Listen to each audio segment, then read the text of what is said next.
ይህንን አስቡት። ከፀሐይ ወለል በ5 እጥፍ የሚበልጥ ሙቀት፣ በአንድ አፍታ ውስጥ የአንድ ትንሽ ከተማ የኤሌክትሪክ ፍላጎት ሊያሟላ የሚችል ኃይል፣ ከመሬት ተነስተው ወደ ሰማይ የሚወረወሩ የሚመስሉ የብርሃን ዘንጎች። ይሄ ተረት አይደለም። ይሄ በየቀኑ በየሰከንዱ በምድራችን ላይ የሚከሰተው እጅግ አስፈሪውና ግርማ ሞገስ ያለው መብረቅ ነው።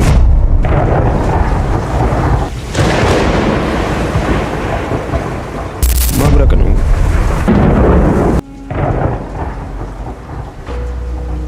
እንኳን ወደ ቤኪ ቲዩብ በሰላም መጣችሁ። ዛሬ ተራ ቪዲዮ ይዘንላችሁ አልመጣንም። ዛሬ ወደ ተፈጥሮ እጅግ ኃይለኛና ሚስጥራዊ ዓለም እንወስዳችኋለን። ስለ መብረቅ ስናስብ የምንፈራው የሰማይ ቁጣ የምንለው ግን ደግሞ የምንደነቅበት ክስተት ነው። ግን በእርግጥ መብረቅ ምንድን ነው? እንዴትስ ይፈጠራል? በዚህ የዛሬ ልዩ ዶክመንተሪያችን ከመብረቅ በስተጀርባ ያለውን አስገራሚ ሳይንስ እንፈታለን። በዓለም ዙሪያ ያሉትን አልፎ ተርፎም በሀገራችን ያሉትን አስገራሚ አፈታሪኮችና እውነታዎች እናነጻጽራለን። መብረቅ አይሮፕላንን ቢመታው ምን እንደሚሆንና ሳይንቲስቶች ግራ ያጋቡትን ብርቅዬ መብረቆች እንቃኛለን። እናም በጣም አስፈላጊው ነገር እስከ ቪዲዮ መጨረሻ ድረስ አብራችሁን ከቆያችሁ ሕይወታችሁን ሊታደግ የሚችል የመብረቅ መከላከያ መመሪያዎችን በዝርዝር እናሳያችኋለን። በዝናብ ጊዜ የት መጠለል እንዳለባችሁ፣ ቤት ውስጥ ምን ማድረግ እንዳለባችሁና የ30-30 ሕግን ምን እንደሆነ እነግራችኋለን። ይህ መረጃ ለእናንተ ወይም ለምትወዱት ሰው እጅግ አስፈላጊ ሊሆን ይችላል። ስለዚህ ዝግጁ ናችሁ? ወደ መብረቅ ዓለም ዘልቀን እንግባ። የቤኪ ቲዩብ ልዩ ዝግጅት አሁን ይጀምራል። እስከ ቪዲዮ መጨረሻ አብራችሁን ቆዩ።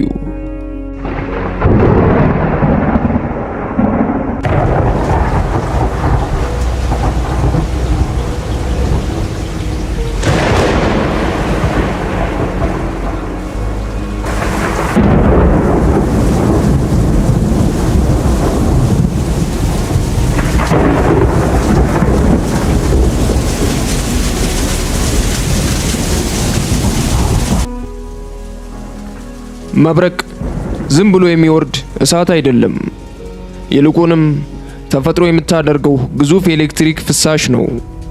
በከባድ ዝናብ ወቅት በደመና ውስጥ ያሉ የውሃ ጠብታዎች፣ የበረዶ ቅንጣቶች እርስ በርሳቸው በከፍተኛ ፍጥነት ይጋጫሉ። ይህ ግጭት ስታቲክ ኤሌክትሪክሲቲ ወይም የማንቀሳቀስ የኤሌክትሪክ ኃይል ይፈጥራል። ልክ ምንጣፍ ላይ እግራችሁን ፈትጋችሁት ብረት ስትነኩ እንደሚሰማችሁ ውርጭ ማለት ነው። ደመናው ልክ እንደ ግዙፍ ባትሪ ይሞላል። የደመናው የላይኛው ክፍል ፖዚቲቭ፣ የታችኛው ደግሞ ኔጋቲቭ ቻርጅ ይይዛል። ይህ ልዩነት በጣም እየጨመረ ሲሄድ አየሩ ኃይሉን መሸከም ያቅተዋል። ያኔ ነው ሰማዩ ተሰንጥቆ መብረቅ የሚወርደው። የመብረቅ ሙቀት ወደ 30,000 ዲግሪ ሴልሺየስ ይደርሳል። ይህም ከፀሐይ ወለል በ5 እጥፍ የበለጠ ሙቀት አለው ማለት። በመቀጠል ዋና ዋና የመብረቅ አይነቶችን እንመለከታለን። የመጀመሪያው ከደመና ወደ ምድር። ይህ በጣም የታወቀውና አደገኛ አይነት ነው። በደመናው ስር ያለው ኔጋቲቭ ቻርጅ መሬት ላይ ካለ ፖዚቲቭ ቻርጅ ዛፍ፣ ህንፃ ወይንም ሰው ጋር ለመገናኘት ይሮጣል። ይህ መብረቅ በሰከንድ ስንጥቅ ውስጥ ሰማይና ምድርን ያገናኛል። በመቀጠል በደመና ውስጥ የሚቀሩት። አንዳንዴ መብረቅ መሬት ሳይነካ በደመና ውስጥ ብቻ ሊርገበገብ ታያላችሁ። ይህ ሺት ላይቲንግ ይባላል። ደመና ውስጥ ለውስጥ ሲበራ ደስ የሚል እይታ ቢኖረውም በውስጡ ግን ከፍተኛ ኃይል ይዟል። ሶስተኛው ከደመና ወደ ደመና ነው። ሁለት የተለያዩ የደመና ኤሌክትሪክ ኃይል ሲለዋወጡ የሚፈጠር ነው። በሰማይ ላይ እንደ ሸረሪት ድር ተዘርግቶ የሚታየው መብረቅ ስፓይደር ላይቲንግ የዚህ ዝርያ ነው።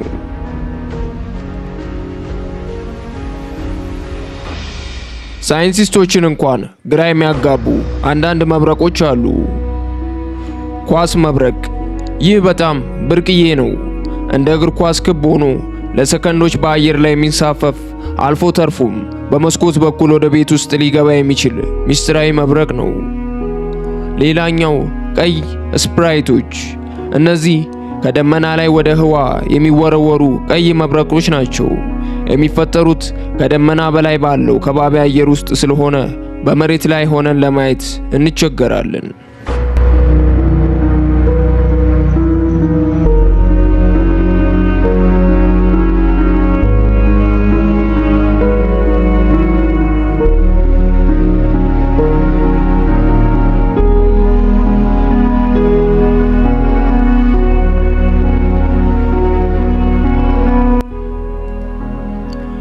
መብረቅ ሲከሰት ድምጽ ለምን ይዘገያል?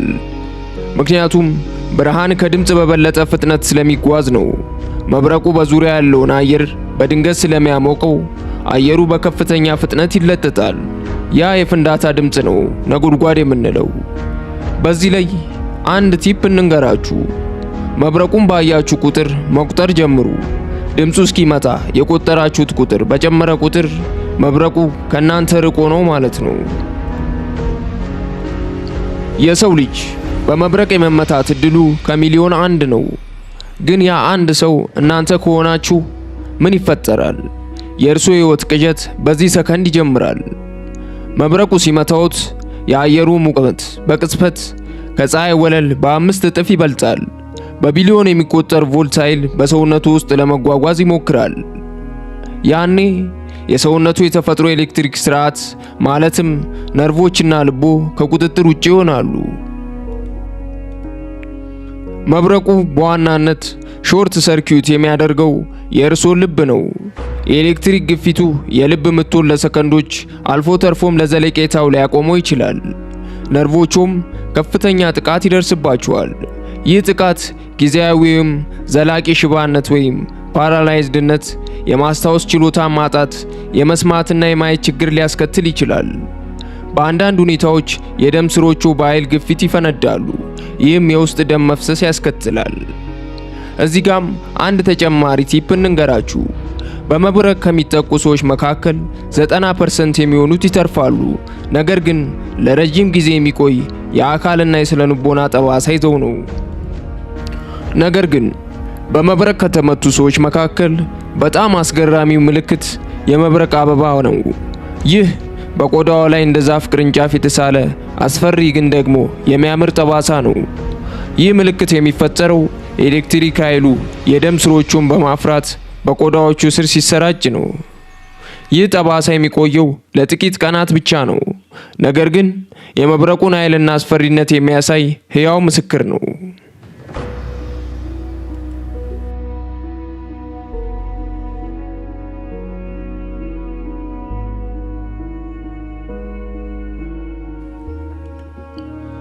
ታሪኩን የበለጠ አስገራሚ ለማድረግ ስለ ሮይ ሱሊቫን እንንገራችሁ። ሮይ የጊነስ የዓለም መዝገብ ይዟል፣ ግን ማንም ሊይዘው የማይፈልገው መዝገብ ነው። ለምን? ምክንያቱም 7 ጊዜ በመብረቅ ተመቶ ተርፏል። የመጀመሪያው በ1942 የመጨረሻው ደግሞ በ1977 ነው። መብረቁ የፀጉሩን መቃጠል፣ የእግር ጥፍሩን መውለቅና የቆዳ መቃጠል አስከትሎበት ነበር። ሮይ የመብረቅ ዘንግ ተብሎ እስኪጠራ ድረስ መብረቅ ይከተለው ነበር። ይህን የመሰለ አስገራሚ ታሪክ ሰምታችሁ ታውቃላችሁ? ተመልካቾቻችን፣ እናንተ በመብረቅ መመታትን ያህል አስፈሪ ወይም የመብረቅ አበባ ያህል አስገራሚ ታሪክ በቤተሰቦቻችሁ ወይም በጓደኞቻችሁ ላይ ደርሶ ያውቃል? በኮሜንት ላይ ጻፉልን። ለብዙ ሺህ ዓመታት የሰው ልጅ ወደ ሰማይ ቀና ብሎ ሲመለከት መብረቅን እንደ ተፈጥሯዊ ክስተት ሳይሆን እንደ አማልክት ቁጣ ወይም መሳሪያ ነበር የሚያየው። ግሪኮች መብረቅ የከፍተኛው አምላክ የዙስ ጦር ነው ብለው ያምኑ ነበር። ኖርዌያጃኖች ደግሞ ቶር የተባለው አምላክ ግዙፍ መዶሻውን ሲያወዛውዝ የሚፈጥረው ብልጭታ ነው ይሉ ነበር። በእነዚህ ሁሉ ታሪኮች ውስጥ አንድ የጋራ ነገር አለ። መብረቅ ፍርድን ለማምጣት የሚላክ ሰማያዊ ኃይል ተደርጎ መወሰዱ ነው። ወደ ሀገራችን ስንመጣ ደግሞ መብረቅ የራሱ የሆኑ ትርጓሜዎች አሉት። በብዙ አካባቢዎች መብረቅ የሰማይ እሳት ተብሎ ይጠራል። ጥቁር ልብስ የለበሰን ሰው ወይም መስታወትን ይመታል የሚሉ እምነቶች አሉ። አንዳንዶች ደግሞ መብረቅ ሲከሰት ቅዱስ ገብርኤል ወይም ቅዱስ ሚካኤል ሰይፋቸውን መዘዙ ብለው በሃይማኖታዊ እይታ ይረዱታል። እነዚህ እምነቶች ለመንጠቀቅ ቢረዱም አንዳንዴ ግን ሳይንሳዊ ካልሆኑ ድርጊቶች ጋር ይያያዛሉ። ለምሳሌ መብረቅ እንዳይመታን መጥረጊያ ደጃፍ ላይ እናስቀምጥ የሚሉ እምነቶችና አፈታሪኮችም አሉ። ስለ መብረቅ እውነታና የተሳሳቱ አመለካከቶችን እንመልከት። ሐሰት። መብረቅ በአንድ ቦታ ላይ ሁለት ጊዜ አይመታም። እውነታው ይህ ትልቅ ስህተት ነው። መብረቅ ረጃጅም ህንፃዎችን ለምሳሌ ኢምፓየር ስቴት ቢልዲንግ በአንድ ዝናብ ውስጥ ብቻ በደርዘን የሚቆጠሩ ጊዜያት ሊመታቸው ይችላል። ሁለተኛው የጎማ ጫማ ወይም የመኪና ጎማ ከመብረቅ ይታደጋል።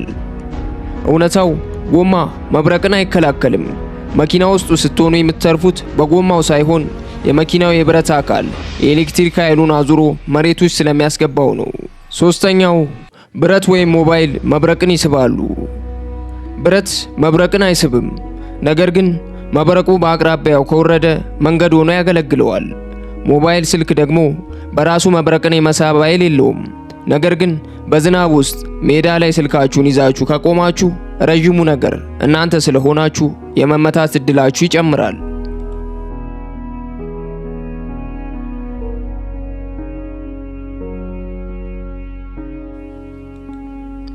ታዲያ መብረቅን የምንፈራው ስለማናውቅ ሆኖ ወይስ በእርግጥም አስፈሪ ስለሆነ? ሳይንሱ እንደሚነግረን መብረቅ የተፈጥሮ ባትሪ ነው። ምድርና ከባቢ አየር ያላቸውን የኤሌክትሪክ ኃይል ሚዛን የሚጠብቁበት መንገድ ነው። ያለ መብረቅ የከባቢ አየር ኤሌክትሪክ ውደት ይቋረጣል። ስለዚህ መብረቅ የጥፋት ምልክት ሳይሆን የምድራችን ህልውና አካል ነው። እምነቶቻችንን እናከብራለን፣ ሳይንሱንም እንረዳለን። ነገር ግን ከሁሉ በላይ አስፈላጊው ነገር ጥንቃቄ ነው። መብረቅ ከመምጣቱ በፊት የሚሰጡ ምልክቶች ምንድናቸው? ከመብረቅ አደጋ ራሳችንን እንዴት እንጠብቅ? የዚህ ልዩ ቪዲዮ የመጨረሻውና ወሳኙ ክፍል አሁን ይጀምራል። ሕይወታችሁን ሊያተርፍ የሚችሉ ተግባራዊ መመሪያዎችን ይዘን ቀርበናል። አብራችሁን ቆዩ።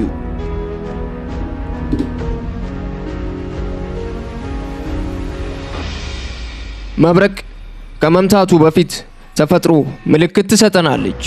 ይህንን ሕግ ሁልጊዜ አስታውሱት። የ30-30 ሕግ። መብረቅ ካያችሁ በኋላ እስከ 30 በመቁጠሯችሁ ውስጥ ነጎድጓድ ከተሰማ መብረቁ ለእናንተ በጣም ቅርብ ነው ማለት ነው። ወዲያውኑ ወደ መጠለያ ግቡ። እናም የመጨረሻው ነጎድጓድ ከተሰማ በኋላ ለ30 ደቂቃ ያህል ከቤት አትውጡ። ምክንያቱም ብዙ ሰዎች የሚመቱት ዝናብ ካባራ በኋላ አደጋው አብቅቷል ብለው ስለሚወጡ ነው። ብዙዎቻችን ዝናብ ሲመጣ የምንሮጠው ከዛፍ ስር ነው። ይህ ትልቅ ስህተት ነው። መብረቅ ሁልጊዜ ረጅሙን ነገር ይፈልጋል። መኪና ውስጥ ከሆናችሁ ግን እድለኛ ናችሁ። የመኪናው ብረት ኤሌክትሪክ ኃይሉን አዙሮ ወደ መሬት ስለሚሰደው እናንተ ውስጥ ያላችሁ ሰዎች ሰላም ትሆናላችሁ።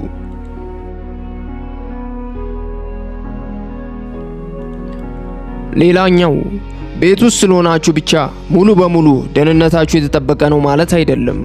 መብረቅ በኤሌክትሪክ ሽቦና በውሃ ቱቦዎች ውስጥ ሊጓዝ ይችላል። ስለዚህ በመብረቅ ጊዜ ገላችሁን አትታጠቡ፣ ዕቃ አትጠቡ። ውሃ ኤሌክትሪክን ያራምዳል። በኤሌክትሪክ የተሰኩ ዕቃዎችን ቲቪ፣ ኮምፒውተር አትጠቀሙ። ከመስኮት ከበር ራቁ። መሸሸጊያ በሌለው ክፍት ሜዳ ላይ ከሆናችሁና ጸጉራችሁ ሲቆም ከተሰማችሁ መብረቅ ሊመታችሁ እንደሆነ ምልክት ነው። በጭራሽ መሬት ላይ ጠፍጣፋ ሆናችሁ አትተኙ። ይልቁንም እንደ ኳስ ጥቅልል ብላችሁ ተቀመጡ። ተረከዛችሁን አጋጩ። ጆሮአችሁን በእጃችሁ ሸፍኑ። ይህ የኤሌክትሪክ ኃይሉ በሰውነታችሁ ውስጥ የሚያልፍበትን መንገድ ያሳጥረዋል።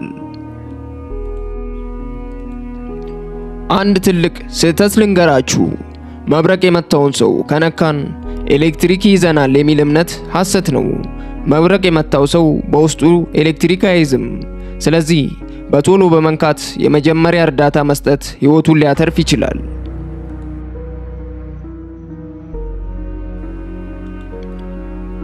ተመልካቾቻችን ዛሬ ስለ መብረቅ ሳይንስ፣ ስለ አስፈሪ ታሪኮቹና ራሳችንን ስለምንጠብቅበት መንገድ በሰፊው ተመልክተናል። ተፈጥሮ ድንቅ ናት፣ ግን ደግሞ ጥንቃቄ ትፈልጋለች። ይህ ቪዲዮ ለአንድ ሰው እንኳን ሕይወት አዳኝ ሊሆን ስለሚችል ለምትወዷቸው ሰዎች ሁሉ ሼር ማድረጋችሁን አትርሱ። ስለ መብረቅ ያላችሁን ማንኛውንም ሐሳብ ወይም ገጠመኝ ኮሜንት ላይ ጻፉልን።